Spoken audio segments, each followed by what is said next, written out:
Thanks for staying with us. You are watching Standpoint. We are moving on now to another conversation.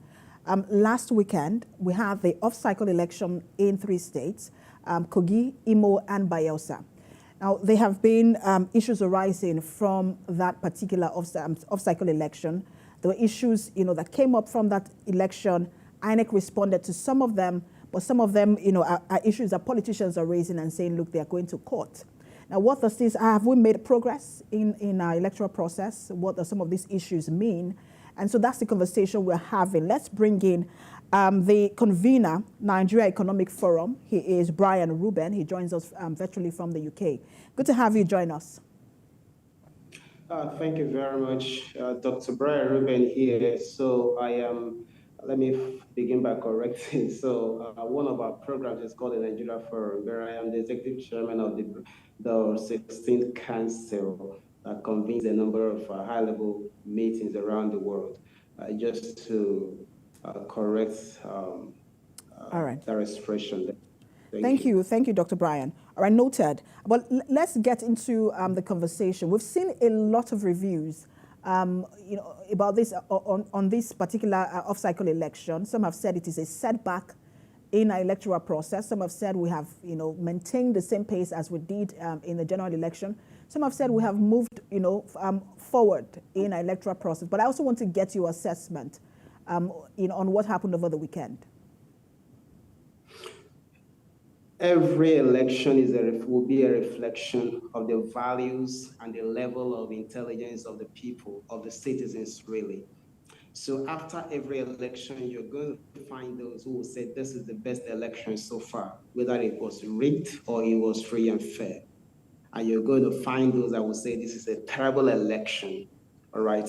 So the thing is, Nigeria's democracy is yet evolving, and the institutions are not yet very strong. We have to be fair to ourselves. But my personal opinion on the elections is that, look, the elections have held and winners has been announced, right?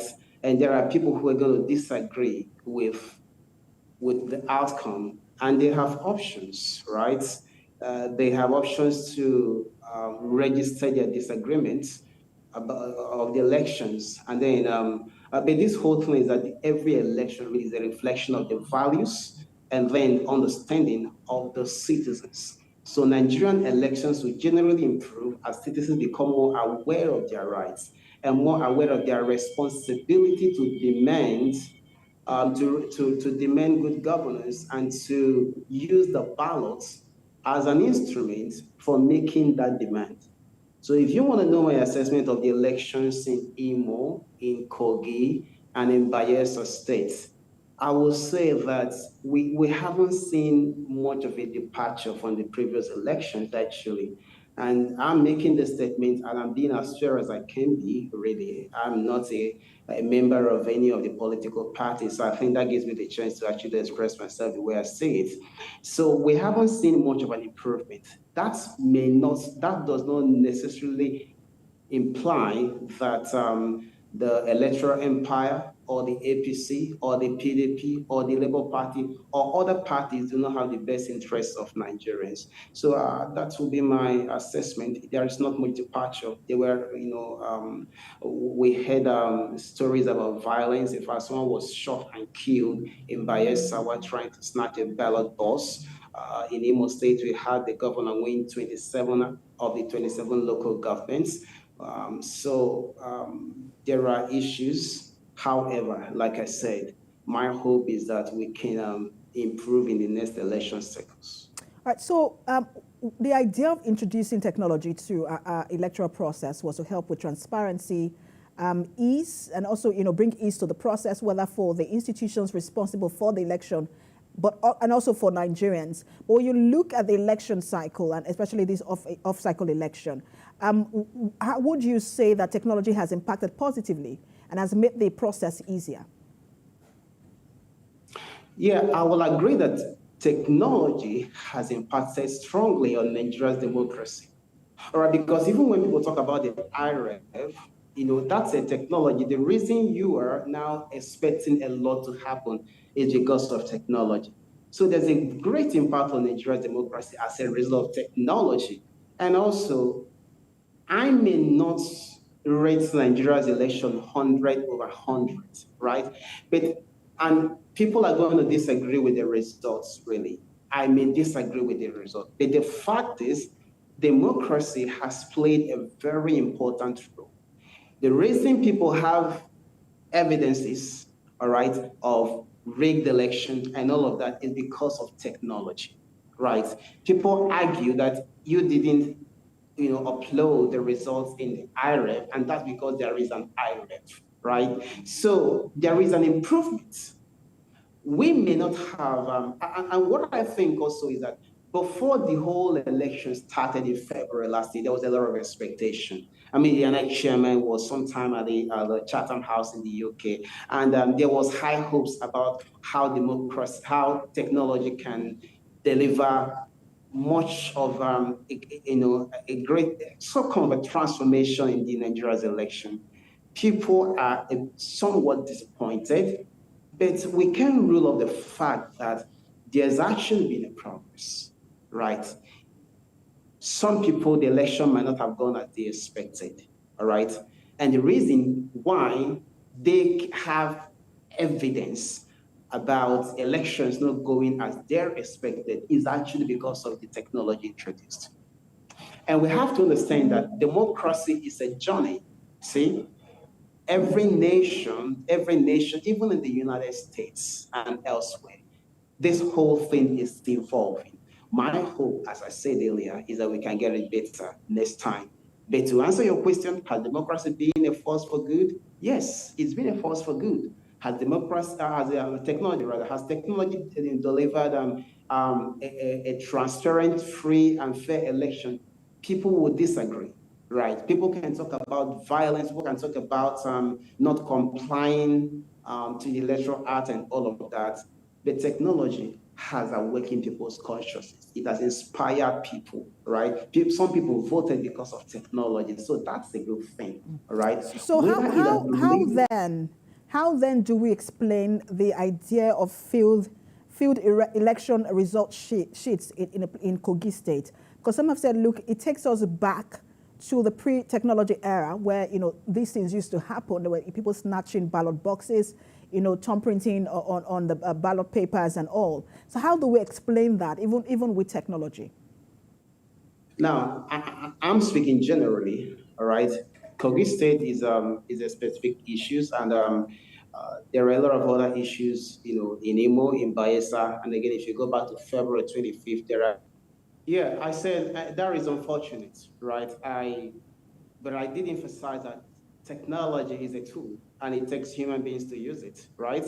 And if the human beings can survive, they can use it to achieve their own means. But I'm speaking generally, that even the fact that we are seeing the fact that the results on the IRF perhaps does not match on the result sheet. The reason is because there is an IRF, right?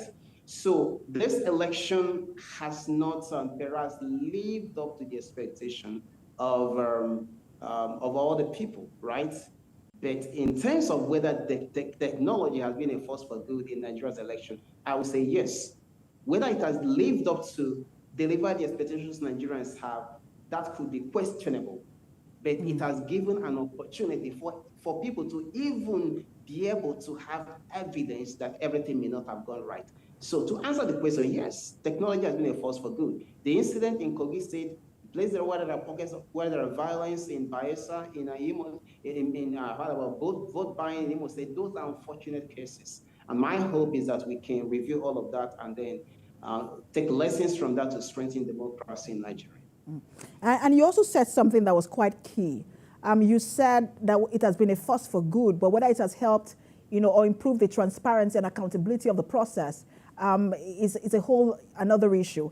And that's what I really want to touch on, because there are politicians and CSOs and election observers who are saying their unit where elections did not hold but those results were uploaded to the IRF from those polling units. And one wonders, how, INEC will explain that. But I also want to ask you about strengthening the transparency of the process. What then should be done to ensure that the process is transparent? All right, so here will be my response to that. Really, technology is a piece, all right, is a tool. And those situations are very unfortunate. And at this moment, the allegations actually, and we will hope that those who allege those cases will be able to bring evidence to prove that those things happen. And my hope is that now this goes to the courts in Nigeria. And my hope is that the courts will live up to their expectation and ensure that justice is not only done, but is seen to have been done. On the side of INEC, it will be my hope that INEC will be able to hold elections in such a way that people will not, that they are not only transparent, they are not only independent, but they are truly seen to be independent. See, now these are decisions that every stakeholder in Nigeria, whether it is the INEC, whether it is CSO, whether it is the presidency, will have to make about Nigeria. That Nigeria is somehow going to work, and it cannot work except people commit to making it work. And we should be able to exalt the prospect.